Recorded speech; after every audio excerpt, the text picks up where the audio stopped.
Bonsoir à tous, bienvenue sur Monaco Info pour une nouvelle édition de votre journal quotidien. Voici les grands titres que nous développerons. Le prince Albert II était aujourd'hui en Italie à Dolceacqua, ville jumelée avec Monaco et où était célébré le 40e anniversaire de la protection civile. Reportage à suivre.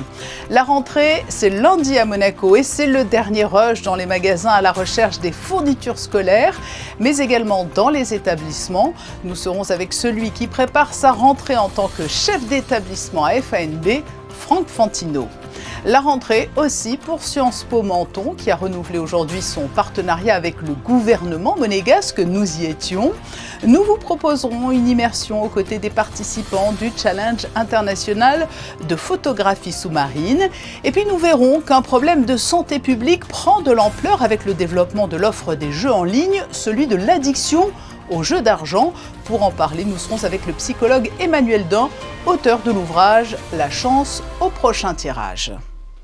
Et pour débuter ce journal, rendons-nous en Italie avec cet anniversaire célébré dans la commune de Dolceacqua aujourd'hui. Le prince Albert II était présent pour rendre hommage aux volontaires de la protection civile qui fêtaient ses 40 ans. Quelles sont les missions de cette association et en quoi est-elle liée à la principauté? La réponse dans ce reportage à Dolceacqua de Sarah Incari et Camille Caloni.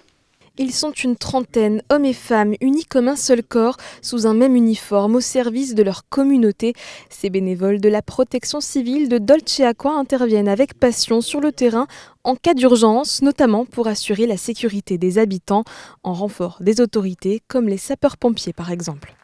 Questi gruppi che tu hai citato non hanno la forza di coprire tutto. Per esempio sotto Covid sono stata la protezione civile di Dolceacqua che ha portato il cibo alle persone che avevano bisogno, andavano a fare la spesa per gli anziani che non potevano muoversi. Quindi il volontariato va a coprire quella parte che lo Stato non riesce a soddisfare.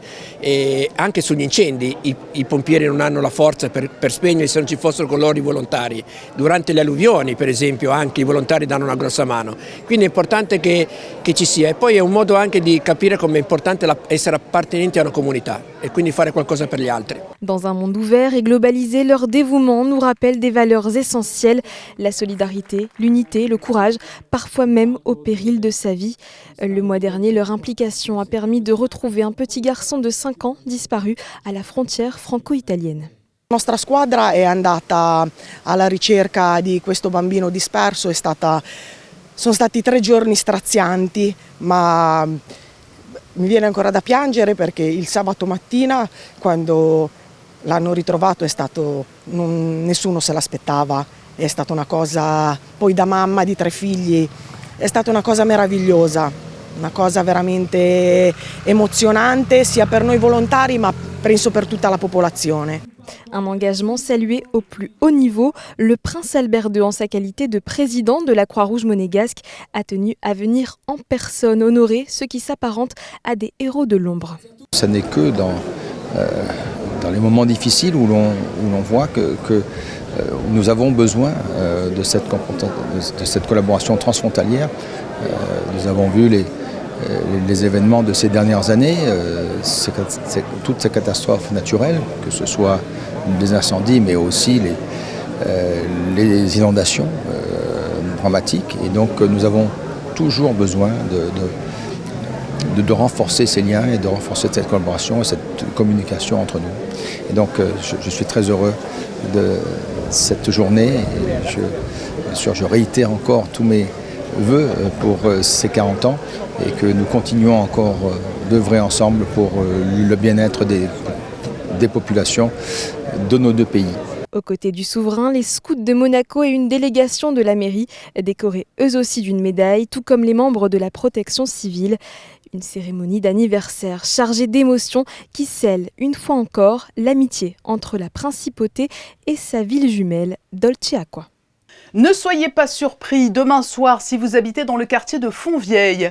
Suite à la détection d'un cas de chikungunya chez une personne habitant à Fontvieille, une action de démoustication va être réalisée dans la nuit du 6 au 7 septembre, entre 2h et 4h du matin.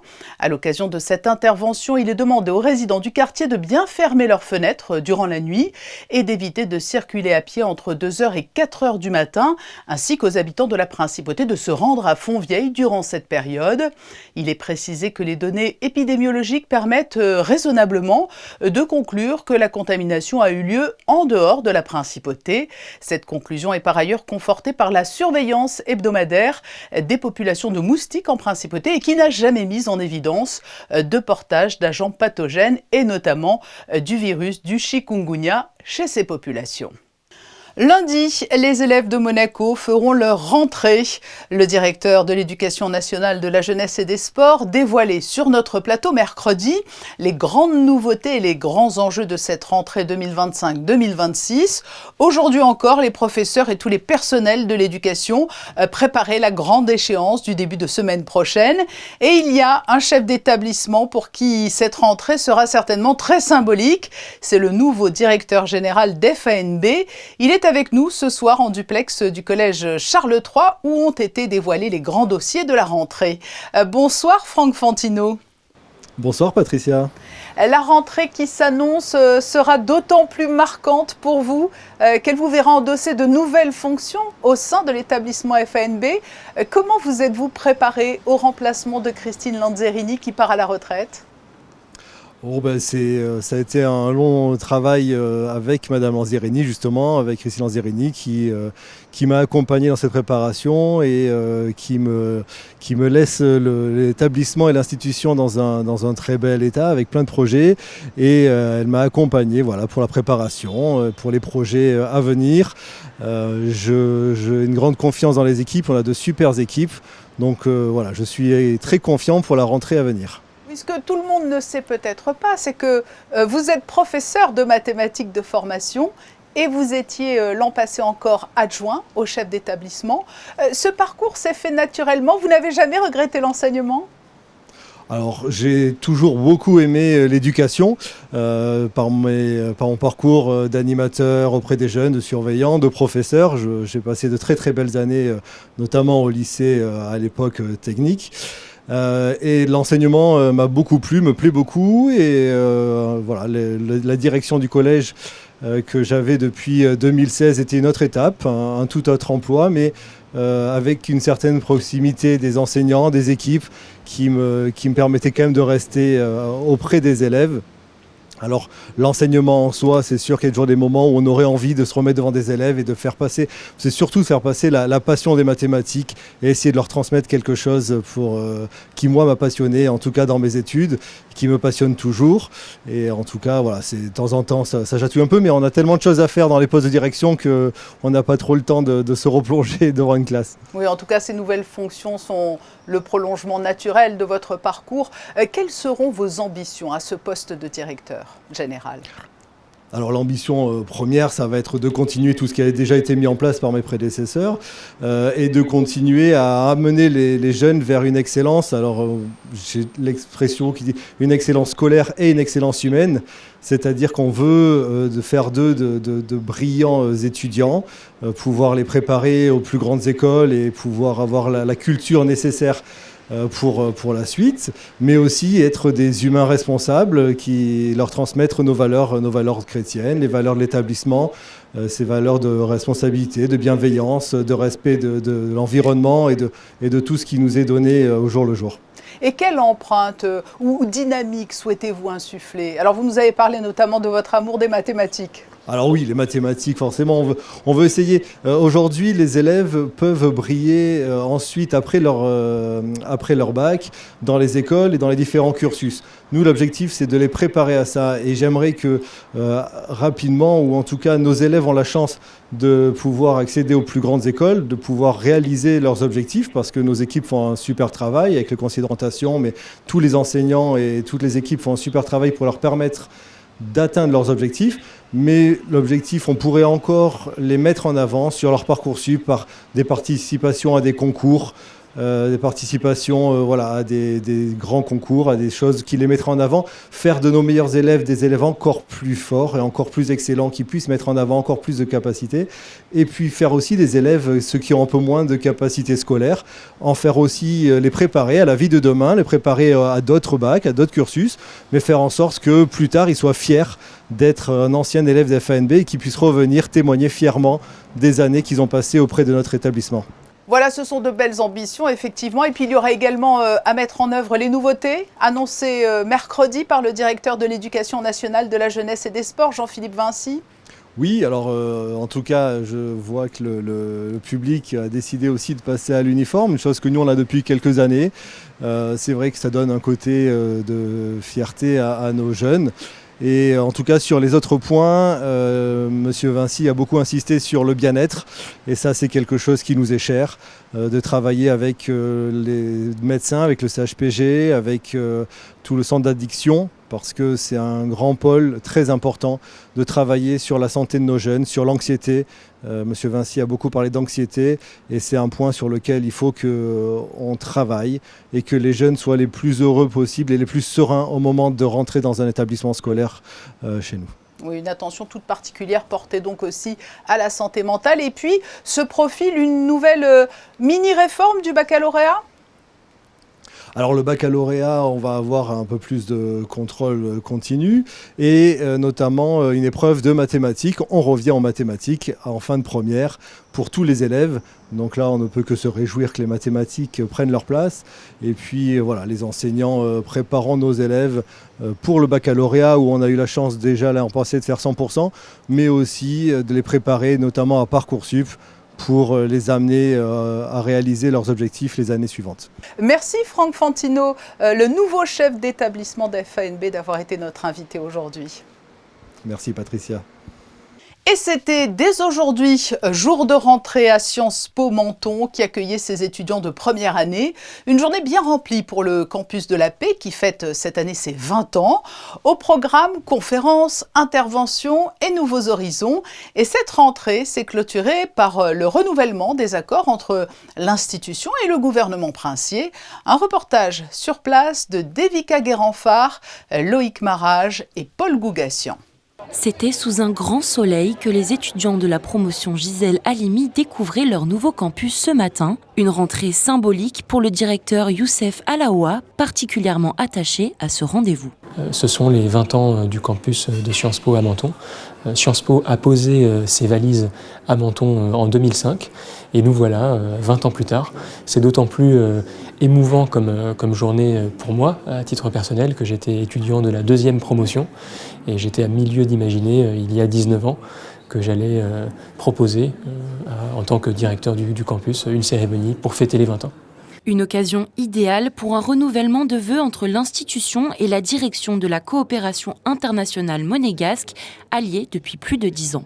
Alors notre collaboration avec Sciences Po Menton, c'est essentiellement pour encourager les étudiants de la région donc Méditerranée, notamment par des bourses d'études, mais aussi en finançant désormais, puisque c'est aujourd'hui que nous signons un partenariat pour l'accueil d'étudiants à Paris qui sont des réfugiés et qui intègrent des cursus proposés par Sciences Po. Nous sommes fiers bien entendu d'avoir ce partenariat avec ce collège universitaire de Sciences Po Paris qui est très dynamique et qui correspond aussi en partie à ce que nous faisons avec bien sûr notre coopération internationale puisqu'il s'adresse à la Méditerranée et au Moyen-Orient et nous avons nous-mêmes une région MENA, qu'on appelle MENA, et qui est une région de coopération internationale. 20 ans après sa création, le campus mentonnais continue de cultiver sa singularité, toujours au service de la jeunesse et du dialogue interculturel. Je vous propose maintenant de partir en mer pour évoquer le concours de photos du club d'exploration sous-marine de Monaco. Pendant 3 jours, les spécialistes de la discipline sont en principauté. Voyez ce reportage signé Frédéric Elion. Depuis 2003, le club d'exploration sous-marine de Monaco organise son traditionnel concours de photographie, un grand week-end au cours duquel les passionnés de plongée et de photos sous-marines rivalisent pour réaliser les plus beaux clichés. En attendant le concours national samedi et le verdict du concours junior qui s'est déroulé du 1er juin au 25 août, des binômes venus de toute l'Europe étaient sous l'eau dès 9h30 vendredi matin. C'est le départ du challenge international avec 9 équipes en compétition qui sont actuellement sous le bateau, bien entendu. Et disons, ça devrait durer à peu près 1h30 et retour au port. Et on recommence l'après-midi, mais plus sur le même site, près du musée, comme on l'a annoncé, pour l'après-midi. Et ça continuera toujours sous le musée pour la plongée de nuit. Plongée nocturne, c'est quand même quelque chose d'assez rare, non ? C'est exceptionnel, c'est du jamais vu, il faut dire le mot tel qu'il est. Au niveau international, c'est la première fois qu'on fait ce genre de choses, de compétition. Les binômes ont donc plongé au large du Cap Estel pour la première des 3 plongées de la journée, avant d'aller un peu plus tard sur le site de l'épave du Toulonnais. Objectif réalisé, 4 photos avec des rôles bien précis dans chaque duo. Mon rôle à moi, c'est de surveiller un peu ce qu'il fait, de surveiller, vérifier sa sécurité, où est-ce qu'il en est au niveau de sa consommation, etc., y compris la mienne, et de lui chercher ses sujets pour ce qui est de la macro. J'ai les yeux collés dans l'appareil photo, je vois que des chiffres. Des fois, un sujet peut me passer que je ne m'aperçois même pas. J'ai plusieurs objectifs. Là, ce matin, on a commencé avec ambiance. Alors, on a ciblé une partie des Gorgones. Puis, une fois qu'on pense qu'on a une autre photo, on a mis à peu près une demi-heure, on est retourné sur le bateau, c'est remonté, et j'ai changé l'objectif, on est repassé au macro. On a 4 photos imposées à donner. Donc une photo en macro, une photo poisson où le poisson doit apparaître en totalité, une photo d'ambiance et une photo qui concerne le thème imposé par l'organisation qui cette année est Bulle. Un jury de 7 personnes est chargé de départager les binômes avec plusieurs prix à la clé, comme celui du jury ou du coup de cœur. Verdict dimanche avec la remise des prix en présence du prince Albert II. Cela a toujours existé, mais le phénomène prend de l'ampleur avec le développement des formules de jeux en ligne. L'addiction aux jeux d'argent est une pathologie qui toucherait des centaines de milliers de personnes en France. Le psychologue Emmanuel Dain s'est penché sur la question dans un ouvrage intitulé « La chance au prochain tirage » et il est notre invité. Bonsoir Emmanuel Dain. Bonsoir. On estime à plus de 500 000 le nombre de personnes souffrant d'addiction aux jeux d'argent. Est-ce que c'est une tendance qui est en augmentation ? Alors oui, c'est une tendance qui est en augmentation, singulièrement depuis la légalisation des jeux en ligne, et notamment des paris sportifs en ligne. L'année 2024, à cet égard, a été assez catastrophique pour l'addiction aux jeux, puisqu'il y avait les Jeux Olympiques avec un accroissement vraiment très très important des paris durant l'année 2024, et d'ailleurs ça se confirme sur 2025. Donc oui, il y a une progression. Pour vous donner un tout petit chiffre, ce chiffre-là, il est à comparer avec le nombre annuel de personnes à qui on déclare un cancer, c'est-à-dire autour de 300-350 000. Vous voyez qu'en fait, le problème de santé publique, il est majeur et qu'il est méconnu. C'est d'ailleurs en fait un peu ça qui a suscité pour moi l'envie d'écrire ce livre. Et on peut donc considérer que les jeux en ligne ou autres applications de jeux d'argent sont responsables parce qu'il est par exemple très facile aujourd'hui de jouer chez soi à des jeux de grattage ou de tirage sans citer de nom et bien d'autres. Exactement ça. Moi, j'avais initialement intitulé mon chapitre sur les jeux en ligne, en paraphrasant Alain Souchon, l'ultra-moderne solitude du joueur en ligne, parce qu'effectivement, à l'inverse des casinos dans lesquels on joue sous le regard des autres joueurs, sous le regard du personnel des casinos, avec en plus de ça maintenant dans les casinos une volonté de la part des autorités de régulation, que ce soit en France et probablement à Monaco également, l'idée de s'attaquer à ce problème-là, autant concernant les jeux en ligne.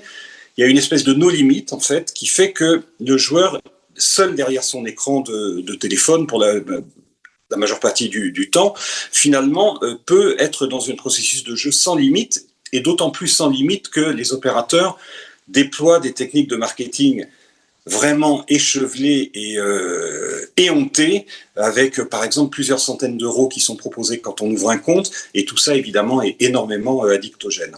Alors, ce qui est étonnant, c'est que vous dites que certains joueurs invétérés ne jouent pas forcément pour l'appât du gain. Mais alors, pour quelles raisons jouent-ils ? En fait, l'originalité de mon postulat en fait autour de l'addiction aux jeux d'argent, c'est de dire que en réalité, le joueur qui est en situation d'addiction joue pour perdre. Alors, il en est plus ou moins conscient, quelquefois il n'en est pas du tout conscient, quelquefois finalement ça émerge dans son discours, mais c'est ça en fait la clé du problème. C'est ce que Freud appelait la pulsion de mort, mais dans le discours des joueurs, et j'ai essayé dans mon livre de restituer plein de discours de joueurs, finalement ça apparaît comme une réalité, c'est-à-dire l'idée que finalement on s'autodétruit soi-même. Alors c'est vrai pour toutes les addictions, mais c'est particulièrement vrai pour l'addiction au jeu d'argent. Et il y a plusieurs étapes, c'est cela, suivi par les joueurs pathologiquement assidus? Souvent, il y a une phase de déni, comme pour les autres addictions d'ailleurs, c'est-à-dire je gère, je contrôle, etc. Donc c'est souvent ça.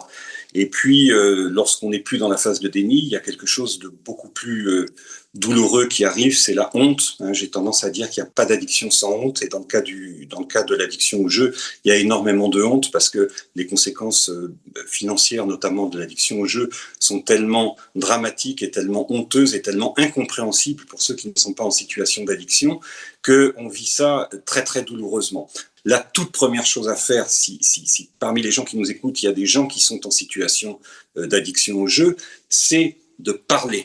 Parce que le fait de parler, alors évidemment, comme je suis psy, je vous dirais parler à un psy, mais parler à son conjoint, parler à un ami, parler à quelqu'un, c'est déjà s'affranchir un peu du poids de la honte qui est autour de ça. Il faut donc très rapidement essayer de parler. Mais aujourd'hui, de quelle manière peut-on prendre en charge les personnes ayant des addictions au jeu ? Alors, d'abord, en parler, comme je le disais. C'est pour ça qu'il y a un fil qui s'appelle SOS Joueurs en France, par exemple, qui sert déjà à une première verbalisation de ça. La psychothérapie est assez bien indiquée. Quelquefois, on va pouvoir se faire aider d'un traitement médicamenteux si ça s'accompagne d'une dépression ou de choses comme ça, mais la psychothérapie fonctionne assez bien. Et puis, dans des cas qui sont un peu plus sévères, moi, il se fait que j'ai mon cabinet à Nice, mais que j'interviens dans une clinique dans le Var qui s'appelle la Bastide de Calian. Il nous arrive de prendre en charge des gens qui viennent faire un sevrage, en fait, des jeux d'argent, comme on fait un sevrage d'alcool ou de cocaïne. Merci Emmanuel Dain, auteur de La chance au prochain tirage, l'addiction au jeu d'argent, d'avoir répondu à notre invitation pour évoquer votre dernier ouvrage paru aux éditions Imago. Merci beaucoup Patricia. Le mois de septembre est synonyme de rentrée scolaire, mais pas seulement, c'est aussi la rentrée pour les Thursday Live Sessions qui se déroulent au Grimaldi Forum un jeudi soir par mois. Le premier concert de la saison a eu lieu hier. Il y avait sur scène du rythme, de la joie de vivre et de la musique du monde avec le groupe Pat Cala et le Super Mojo, des musiciens qui connaissent bien le Grimaldi Forum. Ils s'y étaient déjà produits en 2019. Je vous propose d'écouter un extrait de l'émission Backstage enregistré hier lors du concert. Le leader, Pat Cala, revient sur la joie de jouer à nouveau en principauté. Je suis très content d'être ici parce que ce soit Christophe ou Alfonso avant, c'est des gens très curieux, très pointilleux au niveau de la musique et qui ne prennent pas les artistes pour des imbéciles, vraiment. On est très bien reçus, il y a un très bon son et il y a vraiment une envie de qualité. Et tu sens que c'est des mélomanes, quoi, des gens très curieux, des mélomanes qui écoutent beaucoup de choses et puis beaucoup d'humilité. C'est vrai, je le confirme. Voilà, et puis beaucoup d'humilité aussi, c'est des passionnés. Donc c'est vrai qu'on peut être que bien à la maison, puis tous les gens qui passent ici, ce sont souvent des bons potes qu'on croise sur la route, quoi. Donc c'est un petit peu, on va dire, c'est un peu une maison mère pour nous, un peu. Ah ouais, carrément. Ouais, c'est un peu un endroit vraiment sympathique, vraiment de grosse qualité. Si on veut qu'on s'aime, chantons une chanson. C'est si beau quand même de chanter avec toi. Quel joli thème, l'amour en conjugaison. Chantons au-dessus des murs de prison. Mina, mina, mina, mina, cosa, mina. Chuchoter à l'oreille des foules qu'on les aime. Chuchoter quelques mots tout doux entre nous. Aïe, aïe. Chuchoter à l'oreille des foules qu'on les aime. Voilà une courte pause musicale dans ce journal, mais vous pourrez retrouver plus longuement Pat Cala et le Super Mojo samedi 13 septembre à 21h sur Monaco Info dans l'émission Backstage, présentée par Fabien Bonilla. La nouvelle a été officialisée aujourd'hui, l'annonce de la prolongation du Grand Prix de Monaco jusqu'en 2035, prolongeant ainsi l'accord déjà en place et qui courait initialement jusqu'en 2031.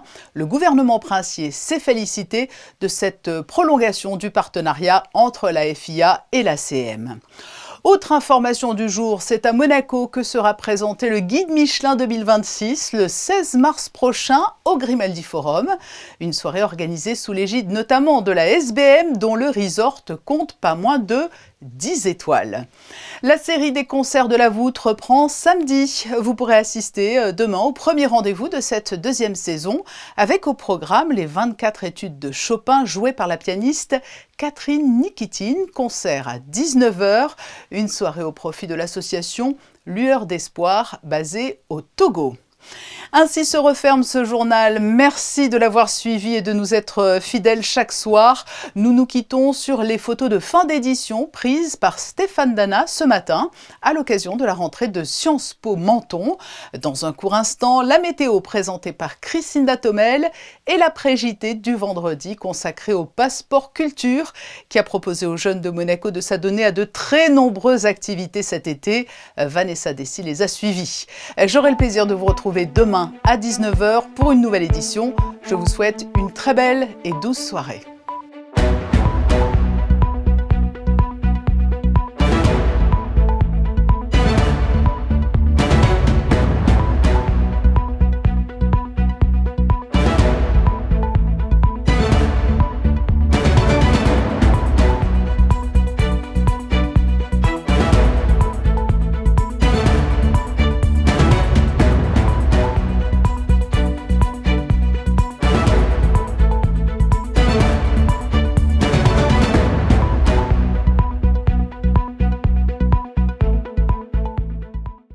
Retrouvez la météo avec Suisse Courtage, votre partenaire de confiance en assurance à Monaco. Protection sur mesure pour particuliers et professionnels.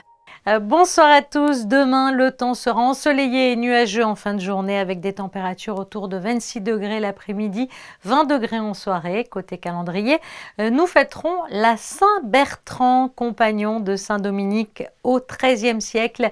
Il était connu pour sa grande humilité et son rôle dans la fondation des premiers couvents dominicains. C'était la météo avec Suisse Courtage, votre partenaire de confiance en assurance à Monaco. Protection sur mesure pour particuliers et professionnels.